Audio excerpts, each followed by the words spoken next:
I am Erin Lee and I'm the Archivist for the National Theatre. We document, preserve and make accessible material related to the history of the National Theatre. So what that means is that we look after material related to every production that the National Theatre has ever done, which is from 1963, back when we were founded, right up to the present day. And it includes materials such as costume bibles, prompt scripts, photographs, press reviews, production recordings and much more.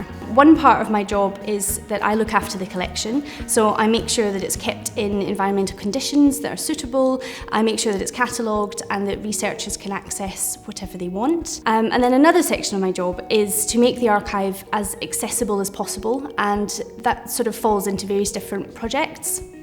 So at the moment I'm putting the finishing touches to a new exhibition, the Jocelyn Herbert exhibition, Revolution in Design. She was one of our first theatre designers, and we're managing to exhibit lots of her costume designs, set designs and also masks. The audience for the archive is really very varied, so we do get a lot of school groups who come in. We also have a lot of university groups. We have a lot of theatre practitioners who use the archive, and people who are researching anything from actors to directors to genres to particular playwrights, perhaps to the architecture of the building, as well as members of the general public who just want to come in and watch a production. The most satisfying part of my job is probably being with someone at that moment when they realise exactly what's in the archive. We've got quite a treasure trove here, and when people realise how much they can see and learn for free, it's really quite exciting to see how enthusiastic they get.